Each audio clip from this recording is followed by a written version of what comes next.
What's up, world? It's Mig with NFT Stories, back for another video. As always, you know I got my co-host Novo with me. Novo, what's going on, buddy? Welcome, all my aliens, apes, and zombies. Man, I'm so excited for tonight. Yes, sir, because we have an exclusive first look. You know we like to give you guys the good stuff before it's even dropped. And tonight, we're bringing you a sneak peek at a fresh new platform that's going to help transform the way that creators, collectors, and curators all interact in this wild NFT space, all right? And that is none other than EtherCards. So if you're not familiar, that's Ether.Cards. And tonight, you know we bring you nothing but illustrious guests. So we are honored to be joining us on the show, none other than Andras Kristof Ben Ong and Tony Herrera, the part of the leadership team of EtherCards. Guys, how are we doing tonight? Doing good. Hey guys. Good. Thank you for having us. It is absolutely our pleasure. We know that your time is, I was going to say your time is gold, but your time is ETH or whatever we want to call it right now because... No, Meg, their time is counting down. That's what it's about. Their time is counting down. There's not enough time. They're really busy men here. They got 6 days, just under 7 days. Sorry to rush you guys. You are telling the absolute truth, Novo. They are launching their platform, their public sale on March 8th. What does it all mean and how can you get involved? We're going to talk about it tonight. Just as a quick introduction, the EtherCards platform is going to enable creators and collectors and traders and sellers all alike to really gamify the NFT experience, right? So right now you might be interested in an NFT. You could go on, you can see what's available to buy now. Maybe you participate in an auction by placing a bid. Maybe last weekend, if you had a raffle card, you were part of the $1 Million Punk Draw that we co-hosted with Pranksy. But we know those types of drawings tend to be few and far between, right? Not starting on March 18th. What these guys are bringing to the table and to the ecosystem is a new way for anybody out there to disseminate NFTs, whether you created them or you collected them, including raffles, drawings, and other sorts of gamified mechanisms. So without going too much further, Andras, I would like to start with you and give you an opportunity to really give everybody a 10,000-foot view, a summary of like, what are we talking about here with EtherCards for the folks at home that have never heard of it before? All right. So EtherCards is going to be a platform. EtherCards is going to be two things. One is the platform that helps creators, owners of NFTs, and marketplaces to gamify and monetize their NFTs. We're going to come out with a set of activities, including bingos, puzzles, and single-player and multiplayer games, all playable with NFTs that helps the artist and makes it very interesting for the users and the players as well. And EtherCards, the token, the NFT token, is a platform that was made to have two parts. One is that have beautiful art on it, like any other NFTs that you are familiar with. And also it has a set of features or traits that makes a lot of sense in the context of the EtherCards platform.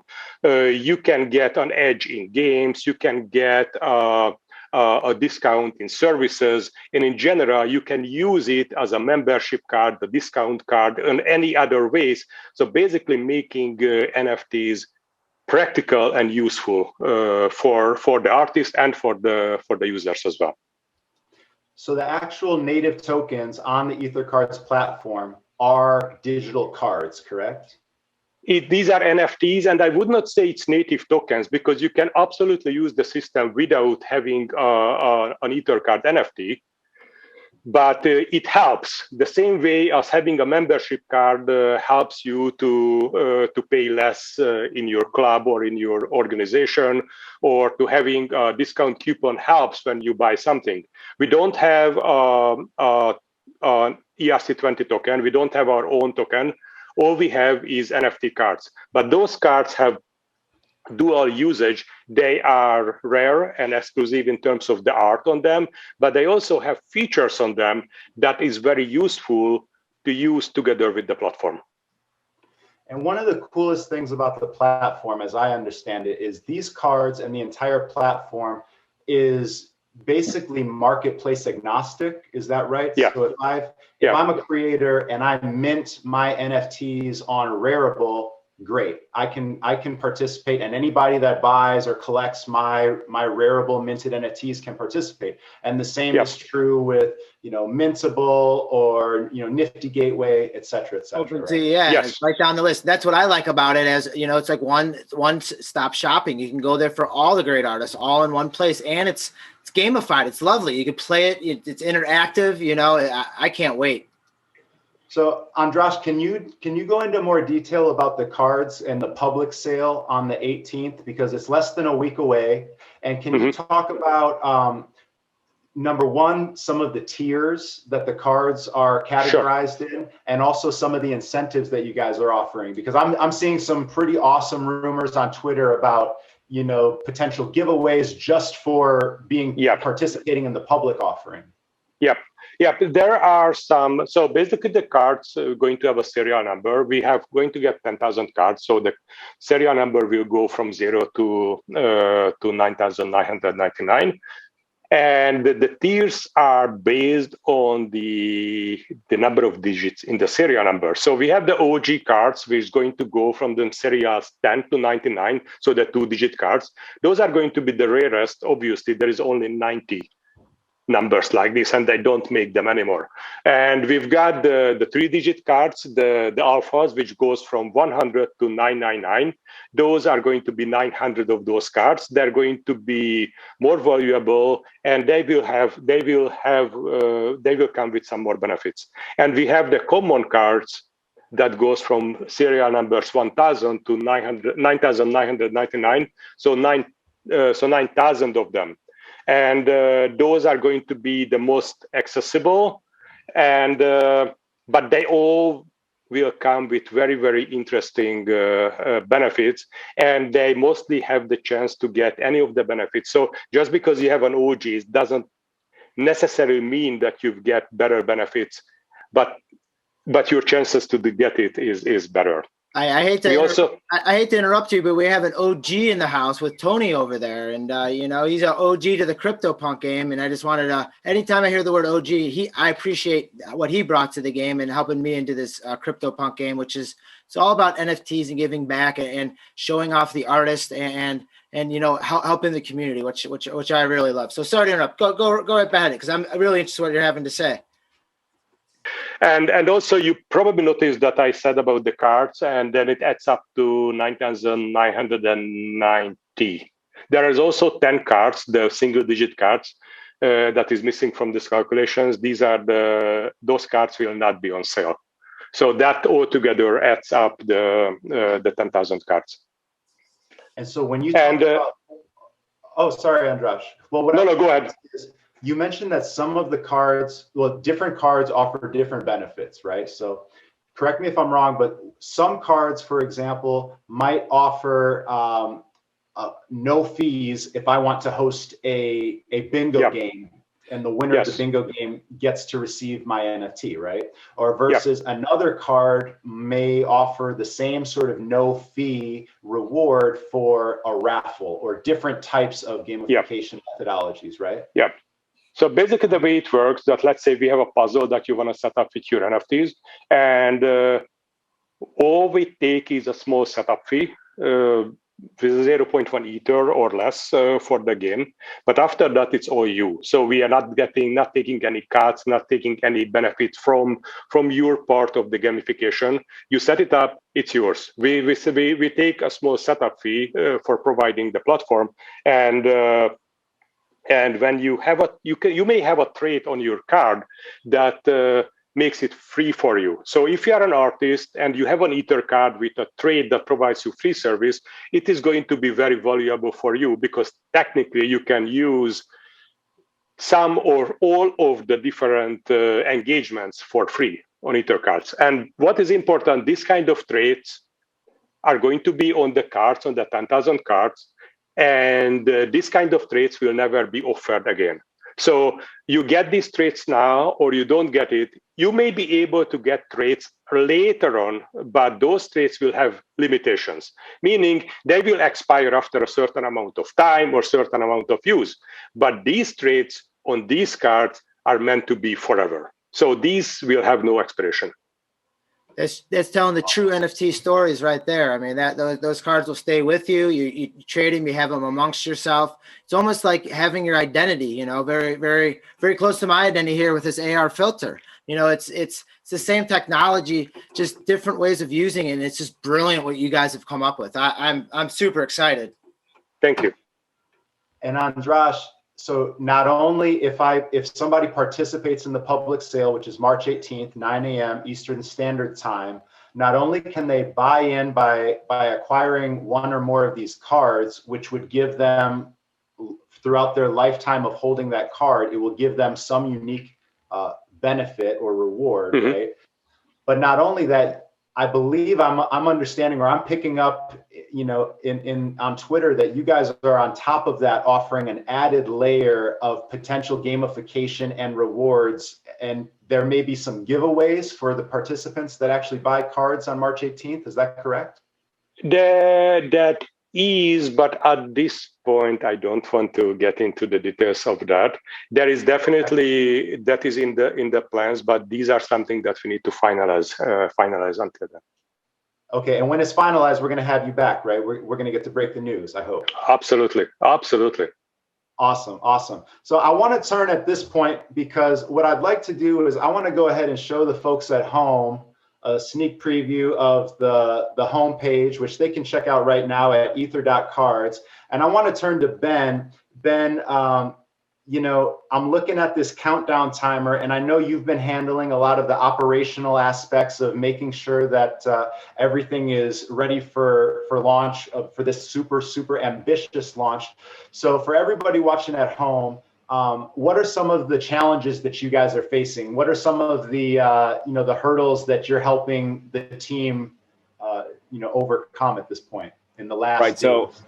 So as you have accurately pointed out, and Novo has as well, the countdown is really daunting. And you know, although we did this whole new facelift to make the whole site look awesome, we got to make sure that execution is flawless on the day itself. And right now, one of the biggest things we're trying to do with is to make sure that the art pieces look synergistic together.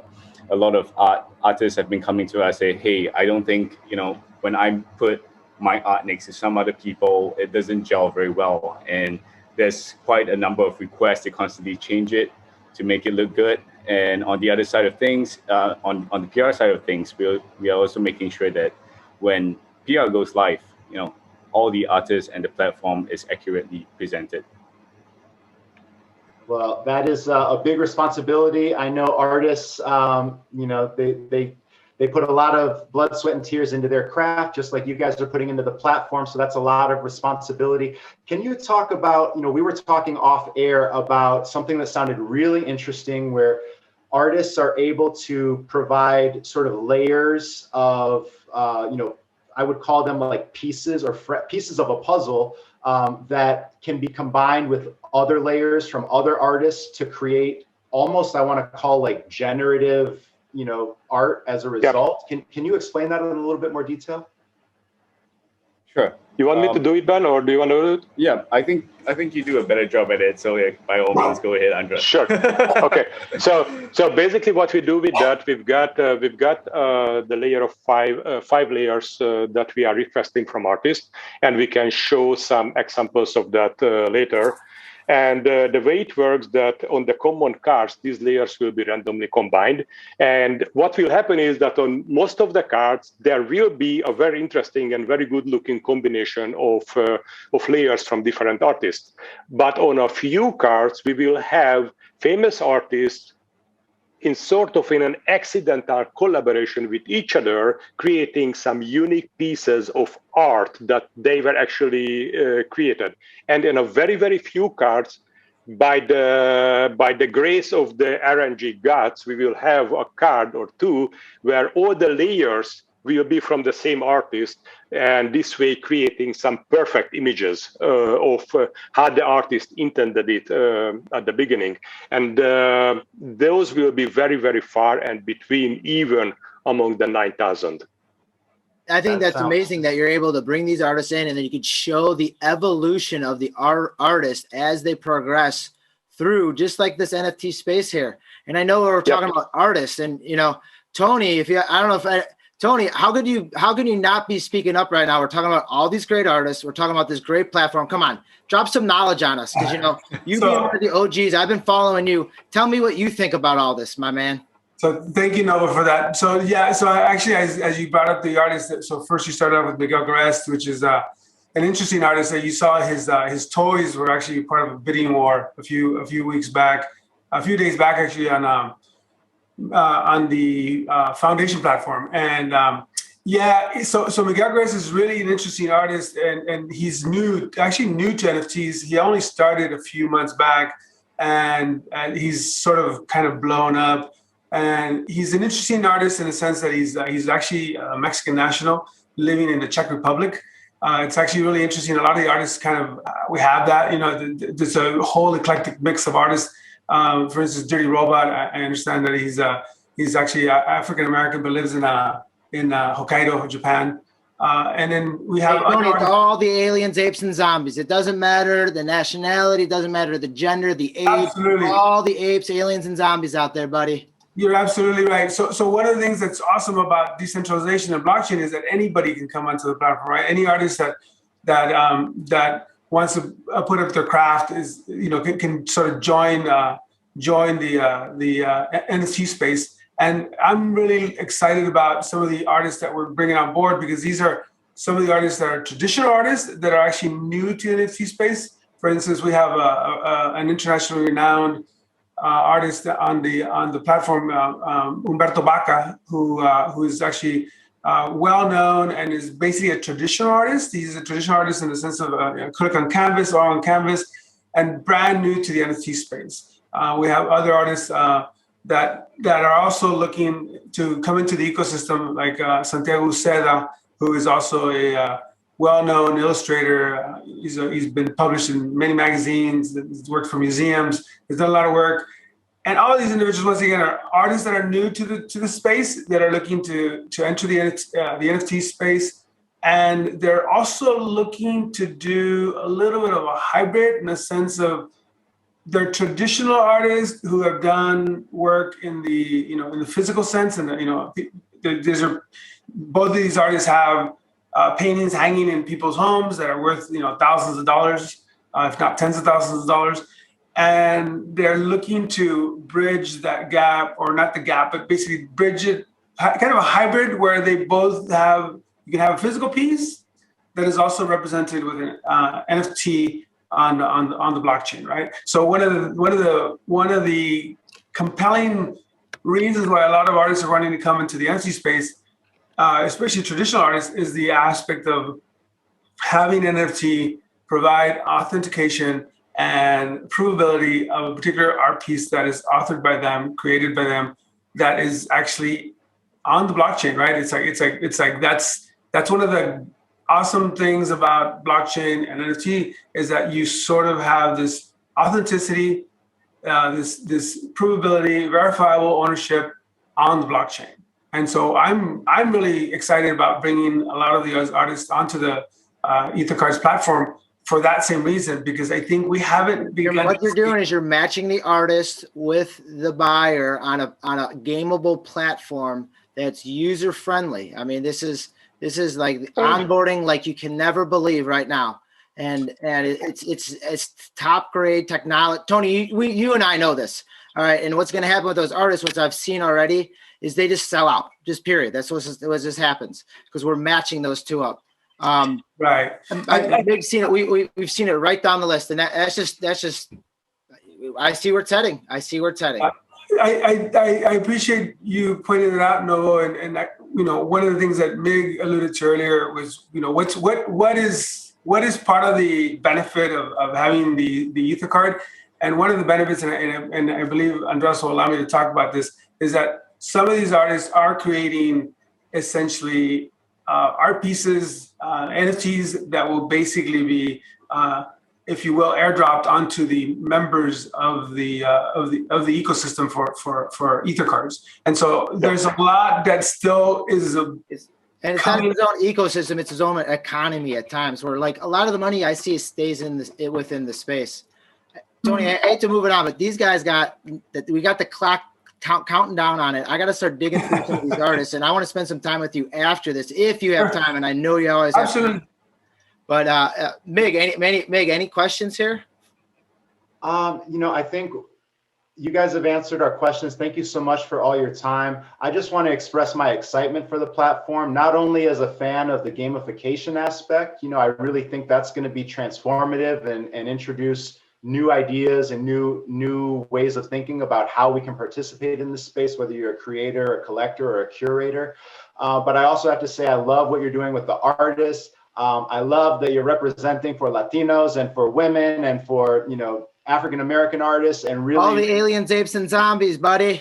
Absolutely, because it's a new emerging space. And I think it's very important because so many traditional artists or street artists are so familiar with their medium, right? What they're fluent in, and they may not be familiar with this. So I think for you guys to be being ambassadors of this space and going out and searching them out is amazing. Follow them at Ether_Cards on Twitter, or visit Ether.Cards if you want to know when the public sale begins. It's March 18th. That's 9 a.m. Eastern Standard Time. You don't want to miss it. It's going to be an incredible opportunity, whether you're a collector, a curator, or a creator.